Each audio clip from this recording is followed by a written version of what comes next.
Hola, ¿qué tal, querido público? Muy buenas tardes. Es un gusto saludarlos, como siempre, nuevamente, en este su programa La Lupa, todos los jueves a las 5 de la tarde por este canal TV Social. Muchísimas gracias por acompañarnos nuevamente, como lo han hecho hasta ahora, y es un gusto que estemos nuevamente este día, lo reitero, porque tenemos el día de hoy un invitadazo de lujo. A propósito de la conmemoración del Día Internacional del Derecho a Saber, que se da ahora en septiembre, y de muchas otras festividades en torno a esto y muchos otros eventos que ha organizado el instituto al que él pertenece. Quisimos y le agradecemos muchísimo que haya aceptado nuestra invitación para participar en esta emisión con la finalidad de hablar un tema que creo yo es emblema, este tema de los diversos tópicos en materia de transparencia y rendición de cuentas. Ninguno, como este del que vamos a hablar el día de hoy, de verdad refleja la transparencia del quehacer y el ejercicio del gasto público. Es así que me honra muchísimo presentarlos el día de hoy al comisionado Adrián Alcalá Méndez. Aparte de ser un gran amigo, muchísimas gracias, reitero de verdad, por estar aquí. Él es una persona muy destacada que conozco desde hace mucho tiempo en el ámbito de la transparencia. De hecho, creo que antes de que yo fuera comisionada del instituto y él ahora comisionado del INAI, anduvimos ahí conociéndonos en los quehaceres que tenían que ver con el Instituto de Transparencia y con todo este impulso en estos temas. Entonces, el día de hoy tengan ustedes la certeza de que vamos a hablar con un experto, conocedor desde todos los ámbitos del tema de transparencia. Me voy a permitir presentarlo mediante su síntesis curricular. Él es licenciado en Derecho y maestro en Amparo. Ha sido conferencista, panelista y articulista en temas de derecho de acceso a la información y protección de datos personales. Asimismo, ha sido docente en materia de transparencia y acceso a la información en diversos diplomados, programas y talleres, así como expositor y conferencista en eventos tanto nacionales como internacionales desde el año 2009. Les digo que ya tenemos un ratito en estos quehaceres. En 2011 fue nombrado consejero propietario del Instituto de Transparencia y Acceso a la Información Pública en el estado de Baja California, siendo el primer consejero presidente, así como también fue electo coordinador de la Asamblea Regional Norte de la entonces denominada COMAIP, que es, por sus siglas era la Conferencia Mexicana para el Acceso a la Información Pública, que digamos es el antecedente y el papá o la mamá, como ustedes quieran, o el compañero en temas de acceso a la información, similar al Sistema Nacional de Transparencia o lo que ahora conocemos como el Sistema Nacional de Transparencia. De 2014 a 2020 fue designado como secretario de Acceso a la Información y actualmente es comisionado del Instituto Nacional de Transparencia, Acceso a la Información y Protección de Datos Personales a nivel nacional, el INAI. Me complace muchísimo de verdad que haya aceptado nuestra invitación y tener el día de hoy a nuestro querido Adrián. Bienvenido, Adrián Alcalá, a tu programa La Lupa. Hola Viviana, hola Vivi, como te conozco de mucho Por cariño y favor, todos, por favor. todos te conocemos así. No, hombre, Gracias. muchas gracias por la invitación. Al contrario, me honra muchísimo estar en tu programa La Lupa, un programa que tiene mucha audiencia y por supuesto saludo también a toda la audiencia que hace el favor de seguir esta transmisión. Y reitero, la verdad es que no le crean tanto, no es de que sea tan experto, es que nos apreciamos mucho. No, sí, sí lo eres y aparte te digo, hay que recordar esos tiempos de la Comaip, ¿no? Que digo, Sí. para no meterme en rollos de género, es el antecedente, el antecesor, ¿no? Ahorita que te estaba escuchando, ¿de qué eres el papá o mamá? ¿O qué es? Como Mejor quiera, antecedente. el antecedente de lo que ahora es el Sistema Nacional de Transparencia, la Comaip, que sentó las bases. Y bueno, pues nuestro público podrá darse cuenta de la experiencia que traes y de cómo has sido también trabajando de la mano de muchos otros comisionados e impulsando estos temas desde tus terruños, pero también en la Ciudad de México, un trabajo muy importante y bueno, pues ahora en el Instituto Nacional. De verdad, Adrián, que es un gusto que nos acompañes aquí para hablar de este tema que, pues bueno, entrando en materia, se llama contrataciones públicas como herramienta que materializa las políticas públicas el uso eficiente de recursos públicos y promueve la transparencia. Yo aquí, como nuestro público no es tan técnico, habrá muchos técnicos y muchos doctos en la materia también, pero la mayoría de nuestro público no conoce a veces de los términos o la terminología técnica, en el caso sobre todo de rendición de cuentas. Y aquí me gustaría, si no tienes inconveniente, y ya para entrar en materia, agradeciéndote nuevamente de verdad que nos acompañes esta tarde, que nos platicaras qué puede entender nuestro público por contrataciones públicas. ¿Por qué públicas? ¿A qué se refiere este tema de público? ¿Qué diferencia tiene con lo privado? Y a qué, digamos que por qué es la importancia de que esto sea transparente, mi querido Adrián, y bienvenido nuevamente. Gracias, Vivi. Muchas gracias de verdad por tu invitación de nueva cuenta. Reconozco el esfuerzo que haces y dedicación que siempre has tenido para socializar temas tan trascendentes y en particular el día de hoy, como tú bien lo dices, el tema de contrataciones públicas y abiertas. Sin lugar a dudas es un tema que resulta de la mayor relevancia para una efectiva rendición de cuentas de nuestro país. Si me lo permites, como todas y todos sabemos, las contrataciones solamente implica obviamente adquirir un bien o un servicio. Para aterrizar a la pregunta que me hacía, las contrataciones públicas son públicas porque las realizan o se realizan con recursos públicos. Y estas contrataciones públicas son herramienta y práctica común en las democracias del día de hoy, no solamente en el ámbito, digamos, en el ámbito nacional, sino también en la región y en todo el mundo. Es decir, las democracias modernas se caracterizan por realizar contrataciones públicas y son muy común. Por medio de estas materializamos una política pública, se construyen obras, se brindan servicios de salud, servicios de seguridad, servicios de educación, es decir, todos los servicios que un gobierno federal, estatal o municipal, por ejemplo, en el caso mexicano, nos brinda a todos sus habitantes.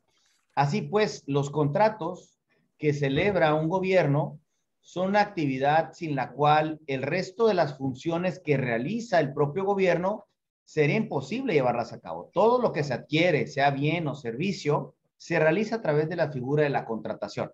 Es decir, no hay donaciones, no, tiene que ser por la contratación.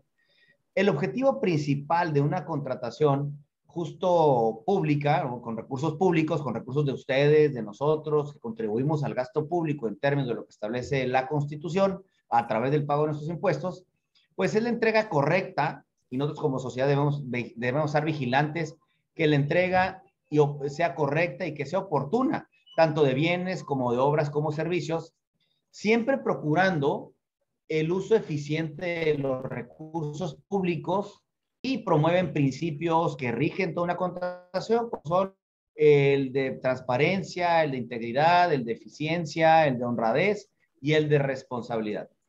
Sin embargo, a pesar de la importancia que estas contrataciones públicas tienen, estas contrataciones o los contratos públicos, hay que decirlo con mucha claridad para todos el público, son actividades también que son lamentablemente susceptibles de mucha corrupción por la complejidad de las actividades. Es decir, no significa que o todas las contrataciones públicas se realizan en un esquema de corrupción. No, que sin embargo hay muchas contrataciones que por la complejidad de las actividades se puede prestar a muchos casos de corrupción, pero también la interacción constante que se da entre el sector público, ¿no? ¿Quién va a recibir el servicio? ¿Quién va a contratar? Y el sector privado, que es el que provee el bien o el servicio, y también el gran volumen que llevan a cabo las instituciones públicas día con día para adquirir desde papelería hasta una obra de infraestructura muy, muy importante.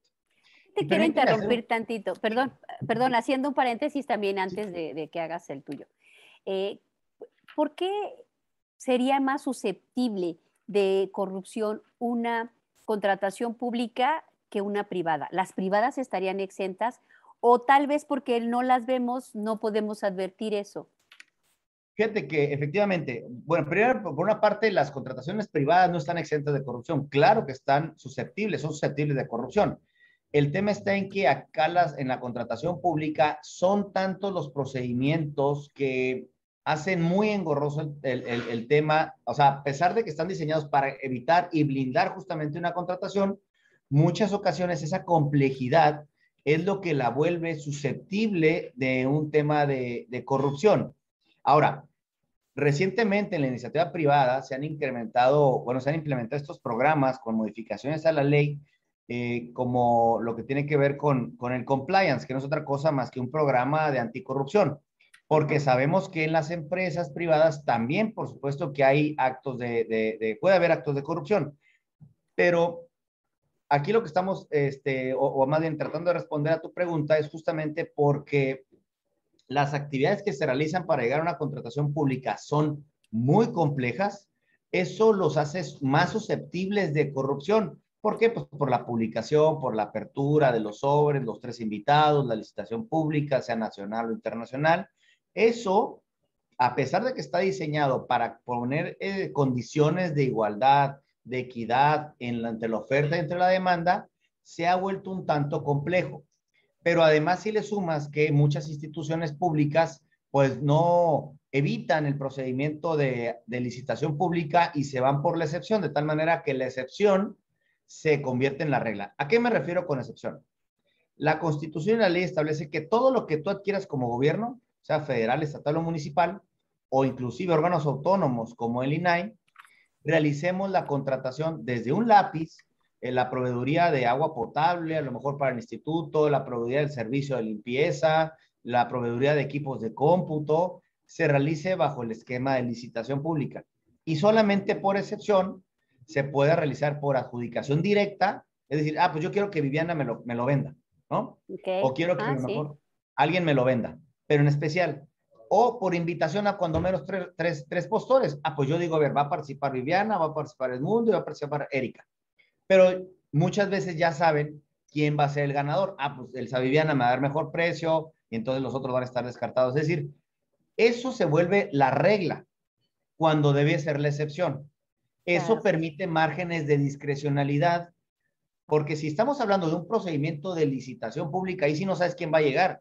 Tú pones las condiciones de mercado, quiero contratar 100 cajas de lápices, número 2, que tengan una goma y que sean de punto fino.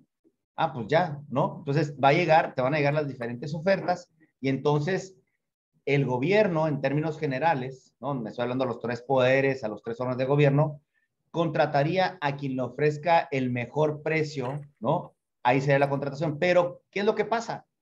Que muchas de las ocasiones se abusa de la figura de la adjudicación directa o de la invitación restringida y ahí es en donde se puede meter la corrupción. Entonces, ¿por qué? Ok. Porque tú sabes con una discrecionalidad, o sea, no tienes que justificar por qué Viviana, o vamos a poner, por qué Viviana le voy a dar el contrato. Pues porque es la única proveedora, ¿no? Bueno, tienes que también hacer una invitación previa antes. Es decir, eso es lo que lo vuelve un poco complejo y susceptible de corrupción a una contratación pública. A ver, haciendo un paréntesis, entonces tenemos dentro de las licitaciones 3 tipos, ¿no? Que sería la licitación abierta, ¿no? Que es la general, la invitación restringida y la adjudicación directa. Y cada Exacto. una de estas es la que tiene ciertas particularidades y las particularidades de cada una es la que permite también ciertos tramos de corrupción, ¿no? Exactamente. Puede permitir, no los Ok. permite, pero sí son susceptibles de permitir. Por ejemplo, tú sabes que siempre hemos manejado, bueno, la opacidad no es sinónimo de corrupción, ¿no? Es decir, que un sujeto obligado no sea opaco, no es sinónimo de corrupción, pero es un campo muy fértil para que se dé justamente la corrupción. Si no estás ahora sí que en la vitrina pública, pues se pueden hacer muchas cosas, ¿no? Entonces, acá como puede mal usarse esa figura que en muchas ocasiones, que está diseñada para realizar, por ejemplo, compras de emergencia durante la pandemia. Recordemos que en marzo del año pasado prácticamente todos nos fuimos a nuestras casas y nos guardamos en nuestros domicilios sin salir. ¿Qué fue lo que tuvo que hacer la Secretaría de Salud del Gobierno Federal? Autorizó a entidades que no compraban bienes y servicios dedicados a la prevención y mitigación de la pandemia. Por ejemplo, la SEDENA autorizó a la Secretaría de Marina, autorizó a la Secretaría de Hacienda y Crédito Público, a la propia COFEPRIS, para adquirir bienes y servicios para atender la pandemia.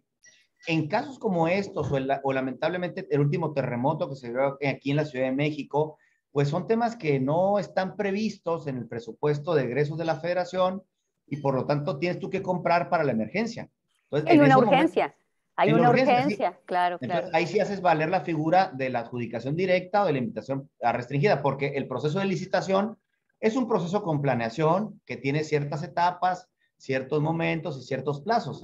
En este caso, pues la gente necesita comer, necesita tomar agua potable, necesita medicina, necesita artículos de primera necesidad. Entonces, ahí se van dando. En el caso de la pandemia, pues había que comprar geles antibacteriales, cubrebocas, ya ves todo lo que se compró, sanitizantes, Sí, tapetes, equipo equipo, especializado. Ujú. y se tuvo que habilitar hospitales, se tuvo que reactivar muchos hospitales. Entonces, ahí es donde cabe perfectamente, yo creo, la parte de la excepción al procedimiento de licitación, ¿no? Pero cuando ya es un hecho tan permanente, por ejemplo, como la pandemia, pues ya las figuras de la invitación restringida o la adjudicación directa, creo yo, salvo casos excepcionales, que tendrían que usarse lo menos posible, como ser una excepción y no tanto una regla general, ¿no? Entonces, Ok. ahí es en donde nosotros vemos un área lamentablemente susceptible de corrupción. Y fíjate que la Alianza para las Contrataciones Abiertas, que por su término en inglés, Open Contracting Partnership, establece que alrededor del 60% de los sobornos transnacionales que se pagan en el mundo tienen que ver con las contrataciones públicas. Oh, Fíjate de fíjate, qué magnitud, ajá, sí, sí, de qué qué número magnitud, tan importante. ¿sí? El 60% de los sobornos que van de una nación a otra, ¿no? O que van de un lugar a otro, 60% tiene que ver con materia de contrataciones públicas. Es decir, no es un problema particular de México, ¿eh? Es un problema de todo el mundo. O sea, de ese tamaño estamos hablando cuando hablamos de temas de corrupción. Y en ese orden de ideas también la OCDE, la Organización para la Cooperación y el Desarrollo Económico, en 2017, que es la última referencia que se tiene, estimó que el gasto de las contrataciones públicas en promedio era del 17.4% tan solo en los gobiernos de América Latina y del Caribe, y en México representa el 16% de su gasto. Es decir, es importante y considerable lo que representa en términos del presupuesto de egresos de la federación las contrataciones públicas. ¿Por qué? Pues porque obviamente todo se tiene que hacer a través de las contrataciones públicas, ¿no? Valga la redundancia en las tres modalidades que tú bien dijiste ahorita, como resumen. Licitación, sea nacional como o internacional, adjudicación directa o invitación a por lo menos tres postores. Y al respecto, siguiendo con este hilo, si me lo permiten, México sí cuenta con un sistema de contrataciones públicos relativamente bueno. Esto no es porque lo diga el INAI o lo diga Adrián Alcalá en lo personal, no. De acuerdo con, sabemos, existe el Instituto para el Desarrollo de la Libertad de la Información y el Open Society Foundations, que son organizaciones de carácter internacional, que están dando seguimiento y midiendo cómo se realizan las contrataciones públicas en todo el mundo. Cuando califica a México, lo califica con un 64.5 en el índice de transparencia. Es decir, que aun cuando el porcentaje, digamos, de transparencia, de publicidad, de divulgación, desde la convocatoria hasta el proceso de contratación y la ejecución de una contratación pública es relativamente alto, obviamente hay consecuencias que lo afectan justamente como que lo afectan en cuanto al índice de transparencia. Me explico. Perdón, aquí me enredé un poco. Me explico. Si bien es Adelante, cierto el adelante. índice de transparencia es relativamente alto, ¿no? Hay algunos otros factores como el desempeño en las áreas de transparencia, eficiencia y rendición de cuentas e integridad que hacen que ese porcentaje relativamente bueno se vea disminuido. Por ejemplo, ustedes están viendo aquí en pantalla que en el rubro de transparencia se obtiene un porcentaje del 36.11%, en el de eficiencia un 60% y en el de rendición de cuentas e integridad un 64.29%. Es decir, son índices o calificaciones relativamente altas. Sin embargo, hay otras áreas en las que se han obtenido mejores niveles, como puede ser competitividad e imparcialidad, en donde ahí tenemos un 94.75 y en uniformidad en el marco legislativo. ¿Qué es esto? Cuando hablamos de uniformidad es que el marco son las mismas condiciones de ley o estamos aproximando hacia las mismas condiciones de ley, tanto en la Ciudad de México como para contratar en Coahuila, contratar en Yucatán, contratar en un municipio, por ejemplo, el estado de Sonora. Ahí más o menos tenemos una uniformidad en cuanto a los criterios. Entonces, en la uniformidad también salimos en un buen resultado. Entonces, a dónde voy es el Instituto Mexicano para la Competitividad, el INCO, que mucha gente conoce, recientemente acaba de publicar el índice de riesgos de corrupción. Esta es una institución de la sociedad civil que se dedica justamente a medir el ejercicio del gasto público, cómo se ejerce el gasto. Analizaron cerca de 500,000 de contratos de 278 instituciones de la Administración Pública Federal entre el 2018 y el 2020. Este índice nos arroja que el nivel de riesgo de corrupción es muy diferente entre las instituciones del sector público o el sector de la Administración Pública Federal.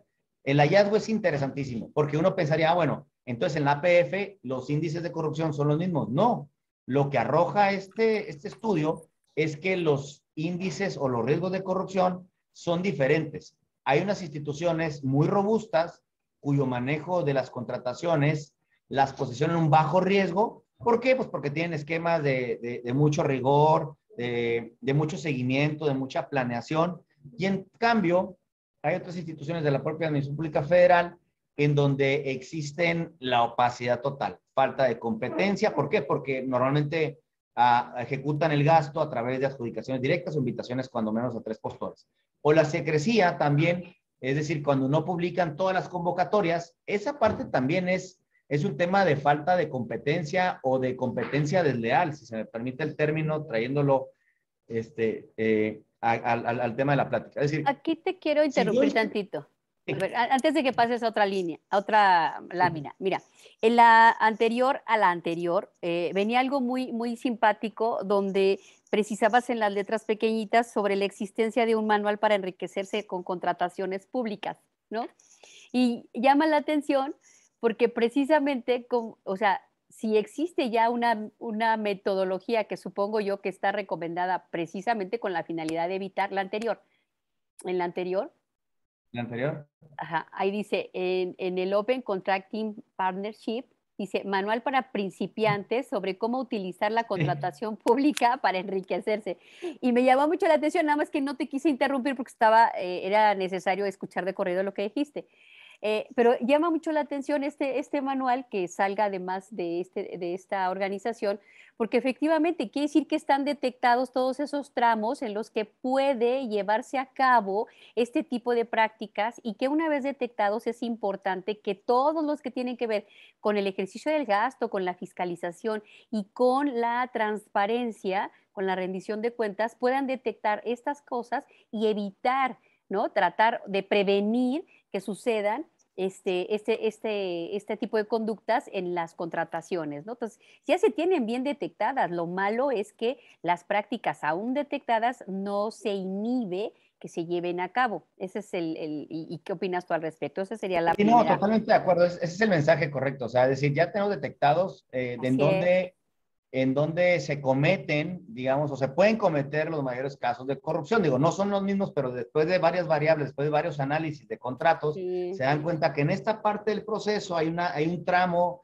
de oscuridad o de opacidad o de malo, se puede prestar para mucha discrecionalidad, y entonces ahí es donde inciden. Entonces, sí, quiero pensar perdón que te interrumpa, sí. Quiero pensar que el manual no está hecho para que tú lo uses y te enriquezcas, sino no, más. No. Sí. Digamos que yo creo que el título fue muy provocador con a lo mejor un humor negro diciendo esto es lo que no debes hacer, ¿no? Sí, no, claro.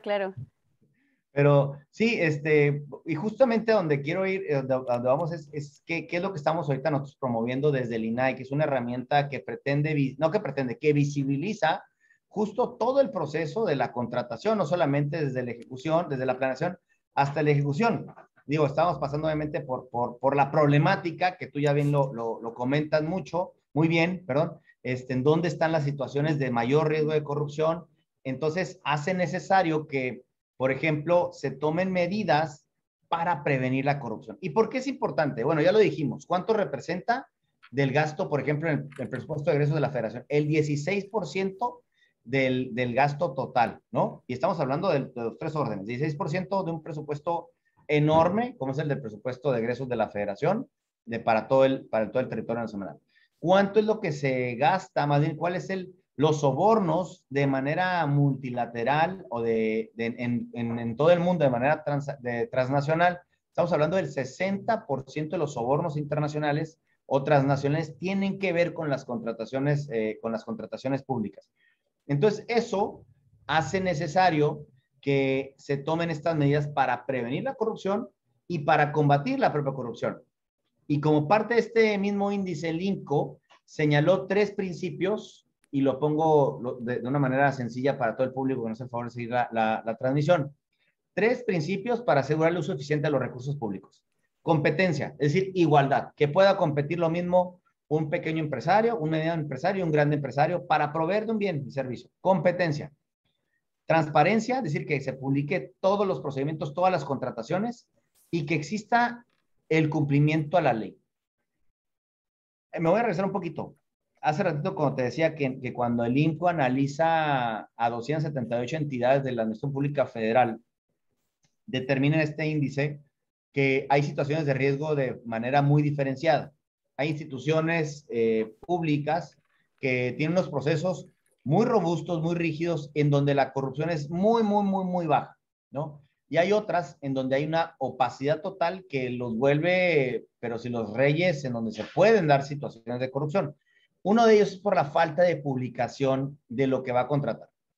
Recordar al público que las instituciones públicas como el INAI o como la Comisión de Derechos Humanos, el Instituto Mexicano del Seguro Social, planean sus contrataciones. Y así es como mandan el presupuesto de egresos al Congreso de la Unión, y el Congreso de la Unión eventualmente lo aprueba. Entonces tú ya sabes qué te vas a gastar. Si sabes que en el primer trimestre tienes que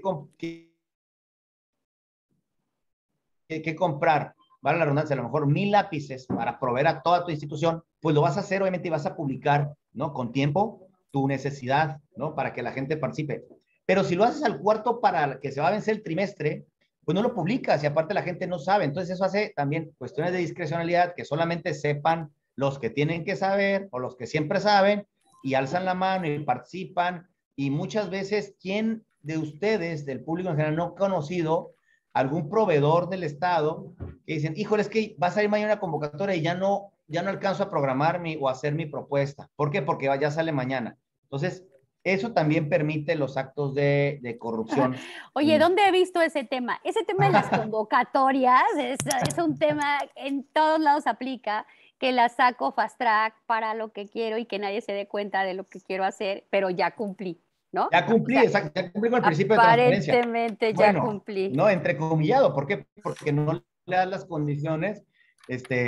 Por ejemplo, también a ciertos concursos también hay dedicatorias especiales que sabes que van a salir mañana, o sea, salen mañana, oye, necesito tales documentos, reunirlos, etcétera. Entonces no los alcanza a reunir. En las contrataciones públicas pasa lo mismo. Muchísima gente Exactamente. O conocemos solo se entera, o sea, le avisan a quien Ajá. quieren que se entere, como bien dices tú, para que Uh-huh. tenga todo listo, sale 1 o 2 días, no alcanza la mayoría de las empresas a, a- a juntar su documentación y por tanto, pues no les alcanza el tiempo de presentarla. Y obviamente se van a inscribir los que de antemano sabían que era lo que tenían que reunir, ¿no? Que Y casualmente sabían que iban a ser 1000 lápices, que el punto fino con goma y demás, ¿no? fíjate que aquí, si nos podemos, aprovechando los 3 principios que acabas de decir, si nos podemos Sí, regresar a la lámina anterior, te quiero sí, hacer un comentario a propósito de esto. Es por eso, derivado de lo que estás platicando, que si bien es cierto, hay uniformidad del marco legislativo, porque todos tienen los mismos procedimientos, y recordemos que también aquí ya entra el tema de contabilidad gubernamental, donde pues, si todos compramos lo mismo, pues lo tenemos que hacer de la misma manera y por eso la normativa tiene que ser igual. Lo cierto es también que en el tema de transparencia, ahí es donde, perdóname la expresión tan coloquial, la puerca tuerce el rabo. ¿Por qué razón? Porque ahí es donde nos damos cuenta que aun cuando todo el mundo tiene la normatividad, no todo mundo contrata igual. Y obviamente este tipo de prácticas son las que se ven reflejadas en los procedimientos y arrojan que no pueda ser tan transparente como deberías, derivado de que los procedimientos son en el ejercicio de este gasto los que ya no son tan transparentes y por eso se te dificulta subirlos, porque obviamente ahora sí que evidencian, pasando a la siguiente lámina, que no cumplimos con estos tres principios, ¿no? Competencia, transparencia y obviamente la ley, ¿no? Exacto. Sí, no, Oye, mejor no lo pudiste haber dicho. O sea, eso es lo que sucede, que a lo es mejor... que sí te estoy poniendo atención. O sea, que lo dificulta pues el proceso. Y Claro, además claro. también la ley establece, no es que la ley está mal o que la No. Plataforma Nacional de Transparencia esté mal, no, sencillamente los momentos de actualización los mandatan de cada trimestre. Entonces, si un contrato ahorita lo realizaste, entonces a lo mejor no estás en el trimestre correspondiente, entonces lo vas a actualizar hasta el otro trimestre, ¿no? Entonces ahí es donde la publicidad también viene un poquito, Y pues no se ve un cumple con poquito. los tiempos y demás, ¿no? Sí, y por Sí. eso es de que nosotros hemos lanzado esta herramienta de contrataciones públicas, justamente que tiene por efecto, pues obviamente publicar en el mayor tiempo real posible, además de que pretendemos también, ahorita estamos en diálogos como instituto con la Secretaría de Función Pública para ver de qué manera podemos interconectar o entrelazar el Compranet con el sistema de portales de obligación de transparencia para, primero, que la información esté en mayor tiempo real posible. ¿Por qué? Porque en Compranet el tiempo, ahí sí las convocatorias, obviamente las participaciones están en mayor tiempo real. Pero además con eso también puede que evitaríamos muchísimo parte de la carga de trabajo en los servidores públicos que tienen que realizar una contratación y tienen que cargar después en la Plataforma Nacional de Transparencia. Entonces, lo que pretendemos es con esta herramienta que ahorita les voy a presentar en minutos más adelante, si me lo permites, es justo esta herramienta de transparencia proactiva que tiene por efecto publicar en el menor o con la mayor tiempo, más bien real o apegado pues a la realidad con que está llevando a cabo una contratación, no solamente el contrato como tal, sino publicar desde la planeación, es decir, ¿qué vas a comprar y por qué vas a comprar? No, pues que necesito a lo mejor, vuelvo a lo mismo, comprar a lo mejor 1000 cubrebocas, ok, porque planeas, ¿no? ¿Cómo lo vas a comprar? Y hasta la ejecución. Normalmente sabemos que una obra a lo mejor la contrataron 1,000,000 de pesos o un bien y servicio, pero resulta que por ese bien o servicio al final se pagó 2 o 3 veces más y no lo sabemos hasta que hacemos una solicitud de información. Repito, no porque la obligación de transparencia esté mal o la ley esté mal, no, porque la ley establece justo lo que se debe publicar es el proceso de contratación, pero no la ejecución. Entonces, esta herramienta que ahora sí que hoy vengo a presentar tiene por efecto, pues, incorporar los sujetos obligados y que publiquen de manera proactiva esta A ver, obligación. antes de que pasemos a la herramienta, ¿me permites hacer una pausa? Vamos a hacer una breve pausa y continuamos. No se vayan, querido público, enseguida continuamos.